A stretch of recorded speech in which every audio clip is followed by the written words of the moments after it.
Vamos a grabar. Muy bien. Y me desafoqué.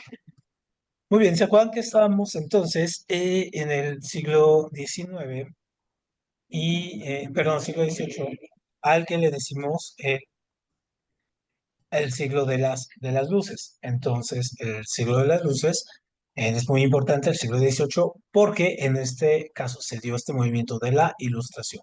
Y la Ilustración fue este movimiento de orden cultural, político, social, económico, que tenía dos grandes banderas. Ojo, estas son las que les preguntan en su examen.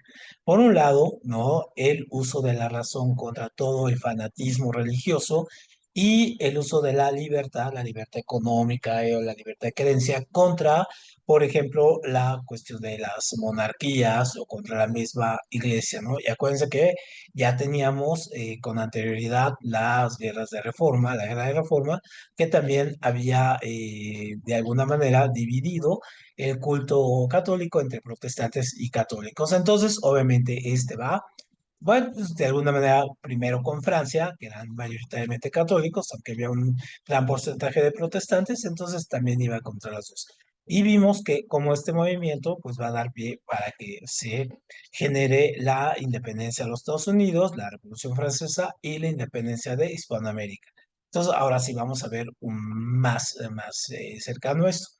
Entonces, al ser este movimiento, este es Benjamin Franklin, sucedió algo muy curioso. ¿Por qué? Pues porque primero se tiene aquí lo vamos a ir viendo, una visión crítica de la realidad. Es decir, obviamente ya se empieza a cuestionar la realidad que hay entre, por ejemplo, los niveles de pobreza, el nivel de calidad de vida de unos de otros, criticar la aristocracia, criticar la división que había entre campesinos, por ejemplo, y las clases urbanas, en fin, o las sociedades urbanas. Entonces ya había ahí un elemento. Luego es el uso de la razón, también en este caso racionalismo, es muy importante este concepto, ¿no? Contra la cuestión de la fe. ¿No? Sobre todo la fe y la superstición. Y en ese sentido, pues hay un rechazo a todo lo que huela, por ejemplo, a la cuestión divina, ¿no? El derecho divino, el corte divino, el elegido por los dioses, ¿no? Y a las tradiciones, en este caso, monárquicas, ya muy viejas. Luego también ver este movimiento, la historia, como un progreso, es decir, como una continuidad. Es decir, debe de ir así, ¿no? Debe de ir continua, continua y siempre hacia adelante, ¿no? No debe de haber de alguna manera ninguna interrupción o no debe de haber vías alternas, sino debe de tener esta visión como del progreso y del desarrollo muy, muy hacia adelante. Y el concepto de la libertad, pues sobre todo se va a dar en las libertades políticas, ¿no? La libertad de elección, la libertad económica, la libertad en este caso de libre mercado, dejar pasar, dejar hacer, ¿no? Y hay una serie de gobiernos que, arropados bajo estas ideas, pues van a ser, se les llama déspotas ilustrados, porque al mismo tiempo de que continúan siendo monarcas absolutistas, pues tratan de meterse en el asunto de las artes, de la filosofía, es decir, tratan de estar muy metidos en esto y dar una impresión de que ellos también son ilustrados, ¿no? Que la monarquía también lo es. Entonces, estos fenómenos van a venir acompañados de que, pues, hay un cambio en la administración y el comercio y la incipiente industria que va a ir comenzando poco a poco digamos, a puntear, ¿no? Con la revolución industrial en el siglo XIX, pues ya ahí ya va a estar la manufactura y la industrialización y la nueva clase social proletaria, pues ya digamos, en todo su esplendor, pero aquí comienza a tener estos pequeños luces, ¿no? Obviamente hay una migración también de la gente de los pueblos, se empiezan a ir a las ciudades grandes, que ya estos burros que empezaron, que ya se convierten en grandes ciudades como París, Londres, ¿no? Y también hay un manejo, en este caso, más eficiente de las economías y de la administración en general por parte de las monarquías. Entonces, por ejemplo, aquí en Hispanoamérica se llevaron a cabo unas reformas que se llamaron reformas borbónicas, que tuvieron un poco este espíritu de hacer eficiente la administración de las tierras de los reyes, ¿no? Y sobre todo, esto va a dar pie a que haya un avance, en este caso en la ciencia y en la técnica, y que va a dar, bueno, van a despuntar y va a ser una consecuencia la revolución industrial por un lado, pero también el crecimiento de las ciencias, como ya va a tener su propio marco epistemológico muy bien diferenciado, la física, la química, la biología, ¿no? Van a crecer nuevas ramas de las matemáticas, descubrimientos, ¿no? Que, por ejemplo, con Leibniz y Newton, el cálculo diferencial integral, en fin. Entonces, en realidad todo esto lo que quiere destronar es, en este caso, el antiguo régimen. ¿Y quién es el antiguo régimen?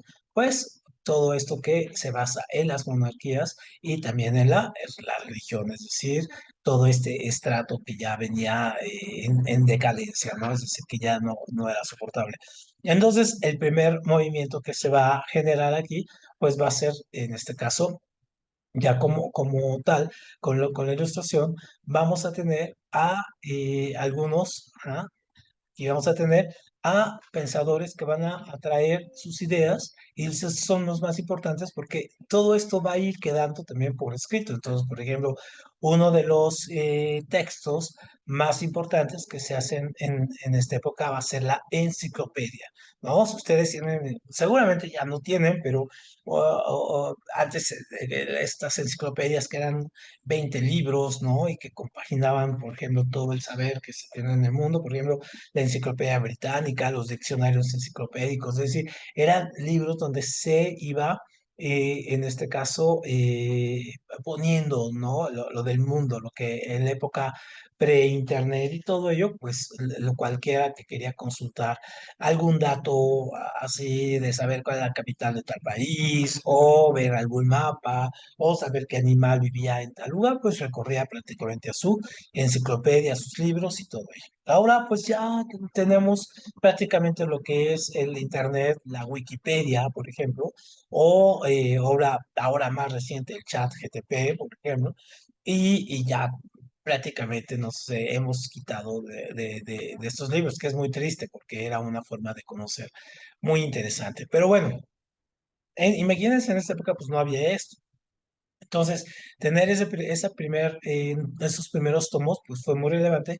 Y entonces ahí también venían muchas ideas de pensadores, ¿no? De filósofos, de científicos, que iban poniendo sus ideas. Y tres que destacaron muy importantes, sobre todo porque sus ideas trascendieron en la realidad política y social, pues por ejemplo fue Montesquieu, ¿no? Que él es el que va a proponer en un libro que se llama El espíritu de las leyes la división de poderes, esto de que tengamos un poder ejecutivo, legislativo y judicial, como lo tenemos ahora, y ya ven que ahora que los jueces se pelean con el presidente y el presidente con la corte y el Congreso, que es el legislativo, en fin, todos ellos, eso es, o en este caso, la división de poderes, ¿no? Es decir, son contrapesos, ¿no? No hay un poder absoluto, ya no es el rey el que proponen aquí, sino que haya estos que haya un contrapeso al poder absoluto. Luego tenemos a Voltaire, que él va a ser este pensador que va a hablar mucho acerca de, pues, de la libertad política, ¿no? Que debe existir, no nada más concentrada en el rey, y la tolerancia, por ejemplo, a las diferentes formas de expresión religiosa. ¿No? No nada más el catolicismo, en fin, sino que puedan convivir todas las expresiones. Y luego tenemos al que pues se puede considerar es el más importante de ellos, que también les preguntan en su examen, que es Rousseau, y él escribió un libro muy interesante, muy importante, que se llama El Contrato Social, donde habla de esta situación de que todos los hombres son libres, ¿no? Todos los hombres son libres y que nacen iguales. Ujú, y que van a tener una serie de cadenas por la eternidad. Y cuando hablamos de esas cadenas que van a venir cargando, o sea, suena un poco contradictorio, que sean libres, iguales y todo, pero que tengan cadenas, bueno, prácticamente se refiere a una idea de Montesquieu, ¿no? Que es que las leyes son las que provocan que los hombres, o sea, que serían la cadena de las leyes, que provocan que el hombre pues, pueda conservar su libertad. Si se rompen estas leyes, cada quien hace lo que quiere, pues obviamente se cae en un estado de anarquía y pues obviamente pues uno pierde la libertad, ¿no? Entonces es un poco ahí la idea también en este caso de Montesquieu y de Rousseau juntos aquí. Y vamos a tener en este caso otros filósofos que van a estar discutiendo acerca, por ejemplo, de la conveniencia de tener un solo hombre en el poder, como sería Hobbes, contra otro que es Locke, que dice, no, hay que limitar a las monarquías. Y finalmente el gran pensador, que es el economista más importante de ese momento, va a ser Adam Smith y es el iniciador de lo que se llama el liberalismo económico, que básicamente es lo que tenemos ahora en una forma que se llama neoliberalismo, que es, pero básicamente conserva las mismas ideas de Adam Smith, donde ya el capitalismo del siglo XIX va a tomar la expresión que tenemos ahora, ¿no? Esta cuestión de la mercancía, el producto, el dinero, ¿no? El mercado como regulador de las mercancías y todos esos factores que escuchamos a veces como inflación, deflación, ¿no? Devaluación, en fin, que acciones y todo esto va a ir surgiendo a partir de las ideas aquí de Adam Smith y su idea de que el mercado es el que debe de regular, por ejemplo, los precios, la oferta y la demanda, en fin, entonces estos son los pensadores y en este caso las grandes influencias que va a tener este movimiento. Entonces, obviamente, este movimiento pues tiene que estallar ya en acciones. Entonces, no nada más todo se va a quedar en el bla, bla, bla. Y empieza a haber, en este caso, expresiones ya muy importantes, como por ejemplo la independencia de los Estados Unidos, que va a ser el primer país, en este caso, que va a aplicar las ideas ilustradas. Y a pesar de que todas estas ideas ilustradas se daban en Europa, ¿no? Venían de los ingleses, de los franceses, ¿no? De algunos pensadores también incluso alemanes, vamos a tener que en Estados Unidos es donde se concreta la realización de esto. ¿Por qué? Pues obviamente porque teníamos los colonos, aquí en este caso, los colonos que habían que habían llegado a América, en la parte este de América, lo que va desde Nueva York hasta un poco arriba de Miami, aquí lo veíamos en el mapa, que van a fundar estas famosas 13 colonias, pero que le rendían, ¿no? Eran las colonias de inglesas y que le rendían en este caso al rey de Inglaterra. Entonces, cuando estos colonos empiezan a conocer las ideas que están pasando en Europa, pues deciden llevarlas a cabo. ¿Y por qué? Bueno, pues porque el rey empieza a cobrarles impuestos, ¿no? Empieza a quitarles mercancías y porque las quieren, el rey quiere monopolizar la producción. Entonces, los colonos dicen, bueno, pues nosotros somos los que trabajamos, producimos y pues queremos también para nosotros. Entonces el rey entra en un conflicto con el rey y al tener estos conflictos, pues deciden organizarse e independizarse.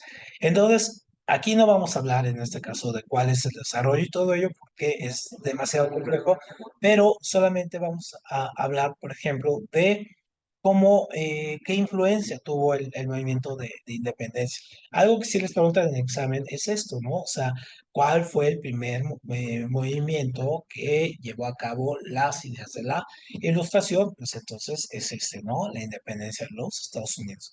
Entonces, Estados Unidos finalmente va a comenzar su independencia en 1776, el famoso 4 de julio, y va a terminar hasta el 83, ¿no? Su independencia. Entonces, a partir de ahí, Estados Unidos va a empezar a crecer, va a tener una constitución, va a aplicar la teoría de Montesquieu de división de poderes, de legislativo, ejecutivo y judicial, y en este caso, por ejemplo, va a tener su constitución donde está el sufragio, esto de las votaciones. Aunque no es perfecta la democracia norteamericana, pues va a servir de modelo para las demás democracias que van a venir a finales del 19, o a mediados del 19 y en el siglo XX, ¿no? Y todavía pues siguen manejándose muchas de las cosas de esta época en las elecciones actuales de Estados Unidos y por eso cada vez se vuelven cada vez más complejas. Entonces está el sufragio, la división de poderes y hacer una república federal, es decir, que cada uno de estos 13 estados tenga su propio gobernador, tenga su propia constitución y tenga sus propias leyes, se limite y que haya un gobierno federal para todos, pero cada estado conserve también sus propios límites. Entonces, obviamente, y también tiene esta Carta de los Derechos de los Ciudadanos, donde pues se pone manifiesto esta cuestión de la igualdad, aunque en esa época pues también hay un asunto ahí como un poco hipócrita porque al mismo tiempo de que hablan acerca de los derechos humanos, de los derechos del hombre y todo, bueno, siguen siendo esclavistas, tienen a la comunidad segregada, a la comunidad indígena segregada y separada, en fin, ¿no? Entonces ahí tiene cierto complejidad. Entonces, las consecuencias que va a tener esto es lo más importante, ¿no? Que van a ser lo que va a ser después, ya a mediados digamos, al terminar la Segunda Guerra Mundial, va a ser la nación más poderosa, ¿no? Del mundo, lo sigue siendo, ¿no? Un poco ahí con la competencia con los chinos, con los rusos, pero pues sigue imponiendo la agenda. Es la primera revolución, en este caso liberal, con las ideas ilustradas, y en este caso va a tener su primera constitución. Ujú. Entonces, obviamente, esto lo van a ver los franceses y los franceses también van a llevar a cabo su revolución ahora sí, con las ideas, se dieron cuenta que Estados Unidos pudo y ellos también llevan a cabo su revolución. Nada más que acá las consecuencias en este caso son un poco más complejas, o sea, porque tienen consecuencias, por ejemplo, tienen un déficit estatal, porque, pues, y una crisis económica y la subida de precios. ¿Por qué se da todo esto?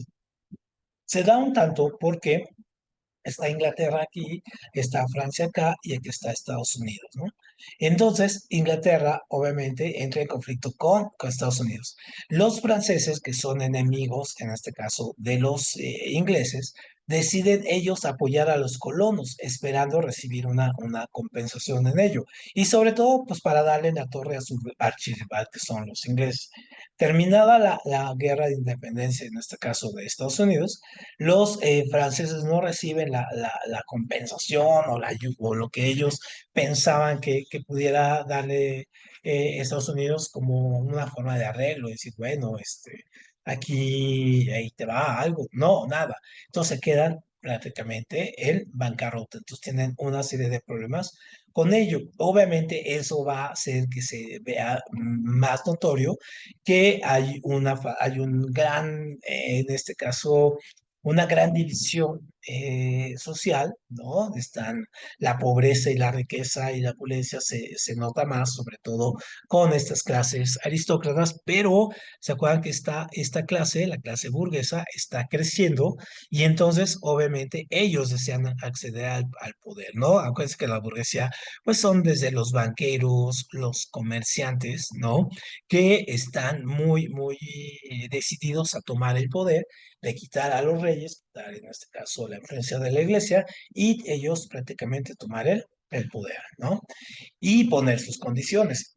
Y entonces, obviamente, las clases burguesas no van a ir y van a salir a pelear. O sea, no, necesitan convencer a las clases, en este caso pobres, a los campesinos, a las gente que está en las ciudades, pero que no tiene nada que perder, pues a luchar, ¿no? A luchar contra el rey y todo ello, pero en realidad la agenda es de la burguesía. Ellos se van a quedar con el pastel, pero necesitan a estos para como fuerza bruta, la carne de cañón, como se dice.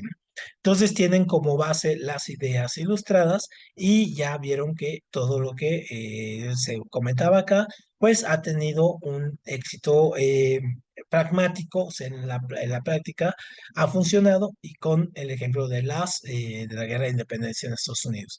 Entonces, obviamente, esto nos va a llevar a también la Revolución Francesa es compleja, no vemos todos los pasos, lo que nos interesa es más bien solamente fijarnos en algunas situaciones aquí. Estas son las fases, ¿no? ¿Cuáles son las que hay que ponerle mucha atención? Primera, el primer momento es lo que se llama Asamblea Nacional, que es cuando viene esta cuestión de la toma de la Bastilla y se lleva todo el primer momento de la revolución. ¿Por qué? Pues porque se hace algo que se llama Estados Generales, donde quieren pactar, en este caso la burguesía, la iglesia y la monarquía quieren pactar, en este caso, una forma de solución de los problemas que tiene el Estado y pues la burguesía pues se declara en rebeldía y en este caso comienza la revolución. Entonces, obviamente, el rey, pues decide pactar con finalmente la burguesía, es lo que se llama la Asamblea Constituyente, y firma la Constitución, firma una Constitución. Pero obviamente tienen los demás países, aquí está Francia, y todos los demás países pues son en este caso monárquicos. Y ven que si avanza el ejemplo francés, pues todas estas monarquías pueden caer, ¿no? Entonces deciden las monarquías atacar o boicotear el proceso que está pasando en Francia. Entonces el rey, ¿no? Se escapa, lo atrapan y como ejemplo de que no puede burlarse de los revolucionarios, pues le cortan la cabeza, ¿no? Entonces, Luis XVI, junto con su esposa, pues son decapitados y comienza la etapa más complicada, que es lo que se llama la de el terror. Entonces, obviamente ahí vamos a tener un personaje muy famoso que seguramente lo han escuchado, y si no, en la prepa lo van a escuchar más, que es Robespierre, que se dedicó a cortar cabezas con un grupo de revolucionarios que se llamó el Comité de Salud Pública, que no tenía nada que ver con la salud, ¿no? Sino más bien con la salud ideológica del régimen, y al que no estuviera con el régimen, pues le cortaban la cabeza, ¿no? Entonces, esta etapa de terror va a acabar cuando finalmente a Robespierre también le cortan la cabeza, y entonces va a entrar un gobierno de corte moderado que va a preparar todo para que surja un gobernante fuerte, que es en este caso el directorio del consulado, y que va a tener en este caso la figura de Napoleón como la figura central. Y finalmente, Napoleón, ya en el poder, pues se va a declarar emperador. Ujú, y un poco va a hacer, sí, todas estas reformas ideológicas, económicas, que pedía, en este caso, los primeros revolucionarios de hasta acá, ¿no? Como ampliar la seguridad social, las escuelas que fueran gratuitas, te hace toda una reforma educativa, en fin, pero hace otras cosas en contra. Por ejemplo, pacta con la iglesia otra vez para que lo coronen emperador, entonces les da otra vez beneficios y empieza a ser ahí esto mismo de declararse emperador, así como el máximo que toma las decisiones, ya no la asamblea, entonces pues, también es un poco en contra de este asunto, pero las ideas revolucionarias, muy contrario a lo que se piensa, se expanden, ¿no? Con el imperio Napoleón que llega a tener, pues se logran expandir las ideas y cada vez lo van a conocer y cada vez los países que están en contra, pues cada vez van a irla sufriendo más en sus propios territorios, ¿no? Ahora, por qué vemos este tema? Uno diría, bueno, pues ¿por qué es importante para nosotros ver lo que pasó en Francia? O sea, igual pasó en China, o en Argentina, ¿no? En Siberia. ¿No? Por qué lo de Francia es tan importante y lo vemos? Bueno, pues por varios elementos muy interesantes. Porque, primero, porque se pone modelos de gobierno que a la fecha existen, ¿no? Es decir, van a llegar repúblicas, congresos, monarquías limitadas con base en la Constitución. Es decir, todo lo que sucedió acá y la forma que por primera vez hubo estos gobiernos, entonces llegó a convertirse como en la norma que aspira la sociedad, ¿no? Y se crea también una carta de derechos y deberes de la humanidad, que es un pensamiento también bastante adelantado a la época. Queda tocado el antiguo régimen, es decir, de estas monarquías absolutas. Por ejemplo, si ustedes vieron ahora la coronación de Carlos III de Inglaterra y toda esta parafernalia, pues sí estaba padre y todo, pero para los ingleses, ¿no? Y para algunos, ¿no? Ingleses, porque es parte de una tradición. Pero en el mundo fuera de Inglaterra y fuera de la gente monárquica y que le nostálgicos de todo esto, pues hasta parecía aburrido, parecía de chiste, parecía de mal gusto, ¿no? Todo lo que estaban haciendo ahí, el oro y la corona, y todo era como ya muy viejo. Entonces se van a crear constituciones en el mundo, la idea de la soberanía de los países pues va a permear hasta la fecha.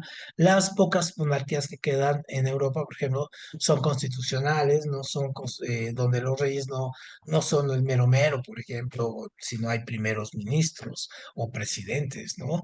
Pero sobre todo este va a ser el punto más importante, porque la burguesía ya como tal, como factor económico, social y político toma el poder, ¿no? Es decir, ya los monarcas o los reyes ni la iglesia van a ser los que tengan el control primario, ¿no? Sino va a ser ahora la burguesía y ahora pues lo vemos con estas, por ejemplo, los grandes mercados, ¿no? Que tenemos, estos de que vemos el índice que bajan, suben los grandes bancos, las corporaciones, todos ellos son herederos de estos movimientos, ¿no? De esta burguesía que llegó al poder y que pues no lo suelta, ¿no? No lo deja ahí, solamente se va transformando, se va adaptando a los tiempos, pero pues, el poder lo tiene, ¿no?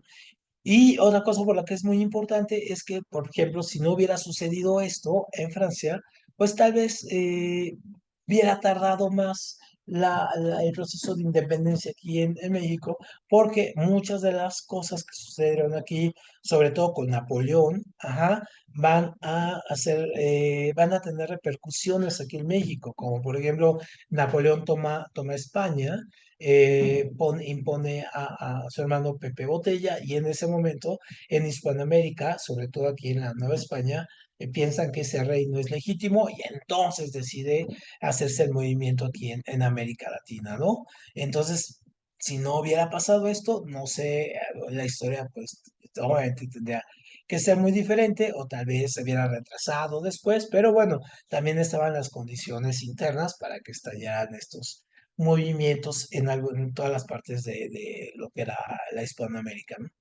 Y también va a dar pie, pues, para que nazca este momento que curiosamente hasta la fecha lo seguimos viendo. Entonces, por ejemplo, si ustedes escuchan al presidente actual de México cuando habla de los conservadores y los liberales y todo, bueno, estamos hablando de términos que empiezan a usarse en esta época, ¿no? Así de los liberales, los conservadores. Los liberales en este caso serían estos los revolucionarios, ¿no?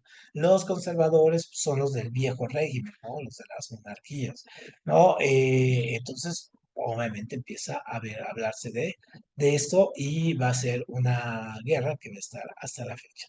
Muy bien. Entonces, bueno, esto es los imperio de Napoleón, ¿no? Con los gobiernos que él tenía militarmente gobernando y otros aliados y otros que tenía bajo, o sea, que le resistieron como Inglaterra, ¿no? Suecia y los rusos le resistieron y finalmente y Portugal incluso, y van a ser los que finalmente lo van a destruir, ¿no? Muy bien, entonces, más adelante cuando veamos historia de México, vamos a ver aquí cómo estos movimientos, como decíamos, van a tener repercusión y así se van a dar las independencias o los movimientos de independencia en los virreinatos que había en América. Entonces, acuérdense que estaban el virreinato, en este caso español, los virreinatos españoles, que eran estos, que era el virreinato de la Nueva España, que era todo esto, ¿no? El virreinato de la Nueva Granada, que era esto, Ajá, el de Río de Plata, que era lo que es la parte de Argentina, la mitad de Argentina, la Capitanía General de Chile, ¿no? Toda esta parte. Esto es una de las partes que estaba, digamos, un poco tomada por los europeos, ¿no? Aquí esta parte. Y estos son colonias europeas, francesas, inglesas y holandesas. Y obviamente acá las colonias norteamericanas, ajá, y estas, la brasileña. Entonces ahí tenemos, ese es el plan de América y cómo fue saliendo. Y así es un poco como se fueron dando las fechas, ¿no? México, aquí se ponen las fechas de fin de la independencia, no de principio. Entonces México, acuérdense, termina en el 21. Es decir, 11 años después de que inició la independencia, va a terminar. Ujú. Muy bien. Entonces, ahora, ¿qué pasa de ese siglo XIX hasta el 20? Entonces, por un lado, vamos a ver esto. Tenemos que el siglo XIX, decíamos, hubo esta guerra entre conservadores y liberales. Es decir, quién en este caso era el que gobernaba? O sea, todo el siglo XIX hubo guerras entre que llegaban los liberales, luego llegaban los conservadores, luego otra vez llegaban los liberales, luego los conservadores. Entonces, obviamente, iban y venían. ¿Sí? Siempre había una modificación. Ujú. Entonces, esta tipo de guerra la vamos a ver aquí en México, cuando vemos esto de México, cómo se libró, ¿no? Entre el grupo conservador y el grupo de los liberales, por ejemplo, de Juárez, y conservadores como Maximiliano, que por ejemplo, un día como hoy lo fusilaron, ¿no? Un 25 de mayo, y vamos a ver eso. Luego, en el siglo XIX, pues vamos a tener Napoleón III, que es muy importante, porque obviamente es el que va a ser el gran financiador de la intervención francesa en México. Se va a unificar Italia, se va a unificar Alemania. Estos dos estados, así como los conocemos, por ejemplo, no existían. Eran muchos estados alemanes y muchos estados italianos. Entonces, se tienen que unir para formar un país, ¿no? Italia y Alemania, para poder sobrevivir a esta guerra entre estos grupos. Y luego va a surgir la revolución industrial, que es este cambio de manufactura, en este caso, de manual a manufactura, ¿no?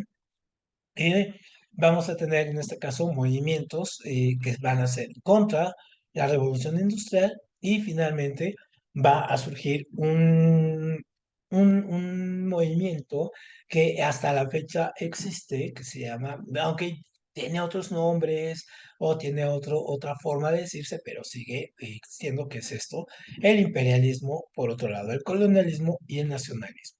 Entonces, vamos a ver qué es esto. Entonces, decíamos que en este siglo, las revoluciones, en este caso, había momentos donde gobernaban los conservadores, había momentos donde gobernaban los liberales. Entonces se va a llevar mucho eso. Los liberales, pues, obviamente, siempre van a tener esta cuestión de la libertad, la razón. Y los nacionalistas siempre van a estar apelando a la vieja guardia, a la tradición, a la monarquía y todo ello. Entonces, obviamente, vamos a tener muchos movimientos de independencia, de que algunos países se van a salir, por ejemplo, de la norma. Se han visto una película que se llama, o una película, o han leído el libro de los Miserables, pues bueno, se ubica en esta época, ¿no? En este momento, en 1848, donde hay una idea, por ejemplo, de restituir a la vieja monarquía francesa, en fin, ¿no? Entonces, y lo que decíamos de Italia, estos eran todos los estados italianos, por ejemplo, ¿no? Estaban todos divididos. Se dan cuenta que unidos, ¿no? Saboya, Piamonte, Niza, Milán, los estados pontificios, ¿no?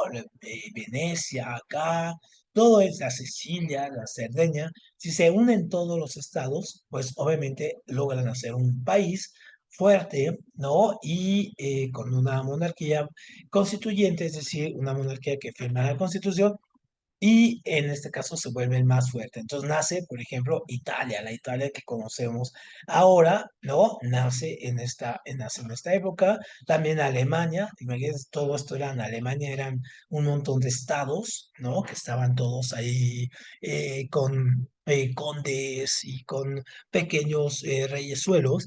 Entonces deciden unirse para formar en este caso lo que hoy es la Alemania, en este caso que conocemos. Aunque acá todavía se le conocía como Prusia, ¿no? Y obviamente en las guerras que hay ahí pasa algo muy importante. Mientras está pasando, que les voy a poner un poco de pizarrón, nada más para ilustrar algo. Aquí está Europa, ¿no? Y aquí está Inglaterra.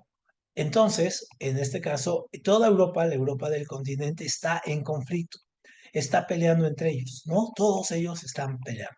Y entonces, obviamente, aquí en el continente se necesita comida, se necesitan armas y se necesitan, bueno, alimentos, aquí está, se necesita ropa, ¿no? Y se necesitan utensilios. Entonces, ¿quién surte todo esto, utensilios y herramientas? ¿Quién surte esto si aquí están en guerra?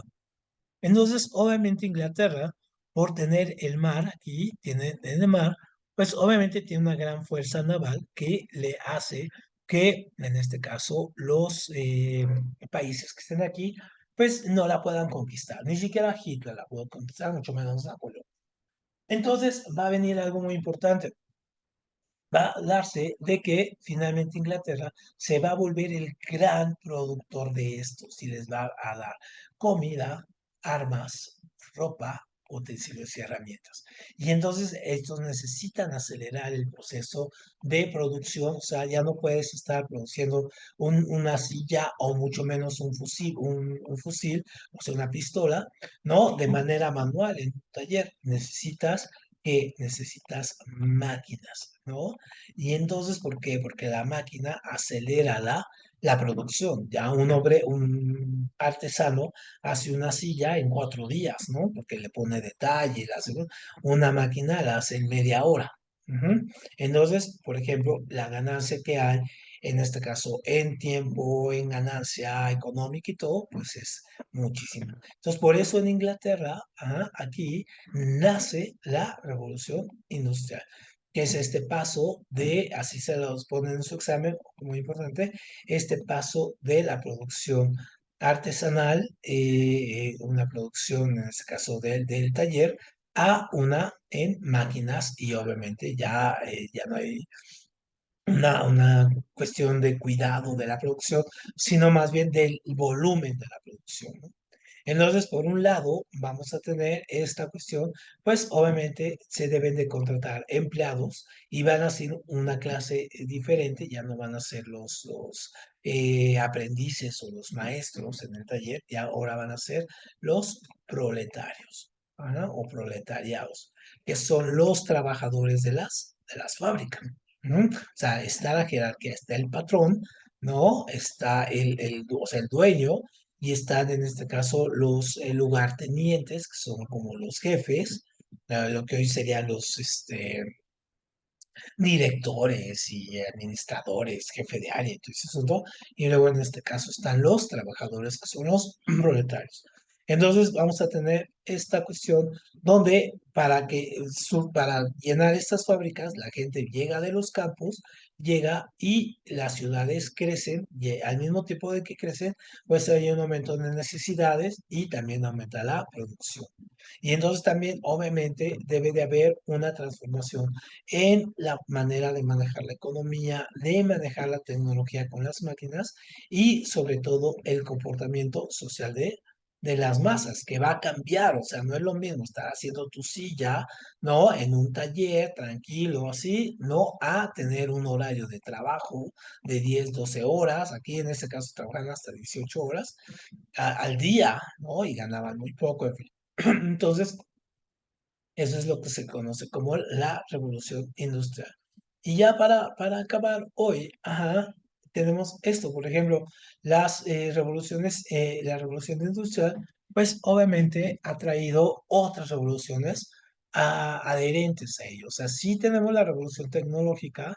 Por ejemplo, se inventaron la máquina de vapor, se aumentó la minería con no automatización, sino con otro tipo de mecanismos para sacar, por ejemplo, las piedras o lo que se sacaba, ¿no?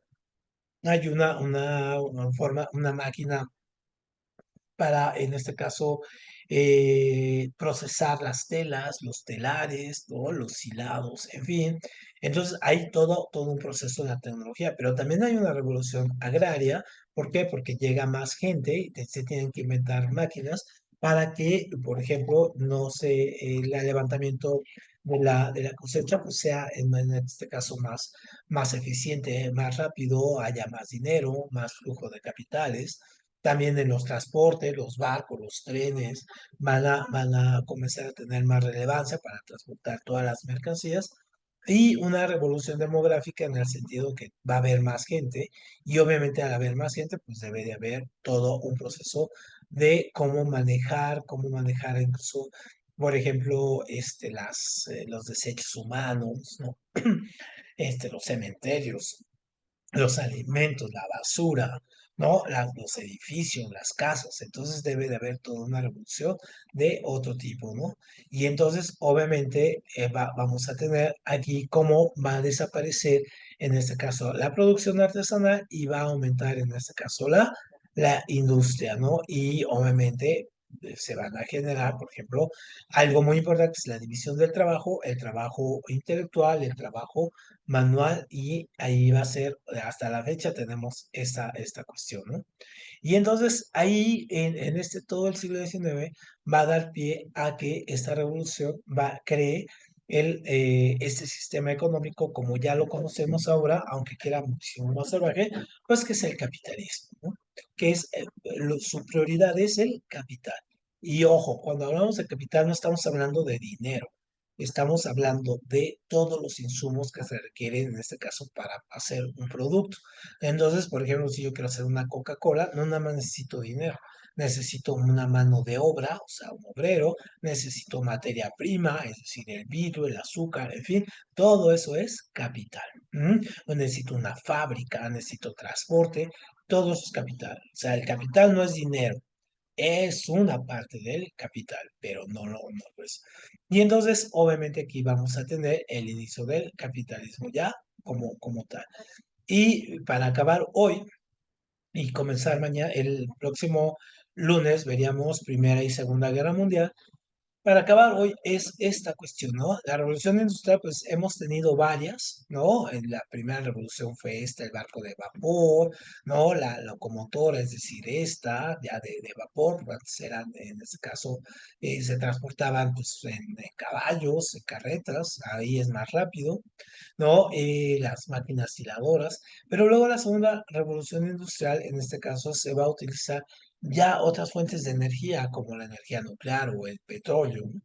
Y ahora vivimos una tercera o hasta cuarta revolución industrial con el uso, por ejemplo, como en este momento, del Internet, ¿no? De las energías renovables o energías limpias, la nanotecnología o la biotécnica, ¿no? Para poder hacer transformaciones a nivel genético o biológico, en fin, ¿no? Entonces, esto no se ha parado, esto continúa y sigue habiendo diferentes tipos de revoluciones. Muy bien, perfecto. Entonces, con esto nos quedamos, si no se saturan y mañana comenzamos perdón, el lunes comenzamos a ver esto y un poco la guerra ya de la Primera y Segunda Guerra Mundial. ¿Sale? Muy bien, y mañana seguimos con matemáticas, mañana es el último tema de matemáticas, mañana vemos estadística, ¿sale? Moda media, mediana, gráficas, en fin, todo ello. Sale, pues pásenla bien y gracias por aguantarme a llegar hoy un poquito tarde y nos vemos mañana. Descansen mucho y hasta mañana. Gracias, hasta luego. Hasta luego. Igual, profe, cuídese. Nos Igual para vemos. ustedes. Bye bye.